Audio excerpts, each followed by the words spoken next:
വിവിധ മേഖലകളിൽ നിന്നും ഫണ്ട് ഇക്കാര്യം വേണ്ടി കിട്ടാനുണ്ട്. അതുകൊണ്ട് അത് തടസ്സമല്ല. നായ്ക്കളെ കിട്ടാനും തടസ്സമില്ല. തെരുവിൽ ജീവിക്കുന്നതിനേക്കാൾ വളരെ നന്നായിട്ട് ഏറ് കൊള്ളണ്ട, തല്ലുകൊള്ളണ്ട, ആൾക്കാരെ കുറ്റപ്പെടുത്തലുകൾ കേൾക്കണ്ട, നല്ല ഭക്ഷണം കൊടുക്കുന്നുണ്ട്, നല്ല അത് പറഞ്ഞ് പാലിക്കുകയാണ്.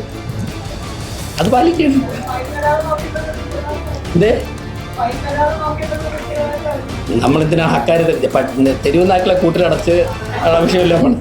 ഓക്കെ, അജിതെ കൊണ്ടുപോയ അൻപെണ്ണത്തിന് അതിനൊന്നും സംഭവം നോക്കാം. എന്തായാലും ഞങ്ങളത് അഡ്രസ്സ് ചെയ്യും.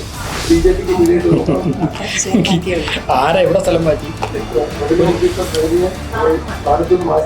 ഞാൻ ചോദിക്കട്ടെ, ഇപ്പോൾ തിരുവനന്തപുരത്തെ സെക്രട്ടറിയെ പഞ്ചായത്ത് ഡയറക്ടറിലോട്ട് പോകും. 6 കുറുകെ ഒരു പാലം വന്നതോടുകൂടി നായ്ക്കളൊക്കെ തന്നെ പ്രത്യേകിച്ച് പെർമിഷൻ ഒന്നുമില്ല, മറ്റേ 6 ആയതുകൊണ്ട് ചാടൂലേ, ഇങ്ങോട്ട് വരുന്നു, വന്നിട്ട് കുറേ അങ്ങോട്ട് പോകുന്നു. അപ്പോൾ എണ്ണം എടുത്തു കഴിഞ്ഞാൽ അവരുടെ അവിടെ ആ പോലീസ് ഉദ്യോഗസ്ഥ നായ്ക്കളെ വളർത്തുന്നത് കാരണം ഒരു പ്രദേശത്തെ ജനങ്ങൾ ഫ്രസ്ട്രേറ്റഡാണ്. ഞങ്ങൾ വരാൻ പോകുന്ന ദിവസം ആദ്യത്തെ സ്റ്റെപ്പ് അവിടെയുള്ള നിർത്തും.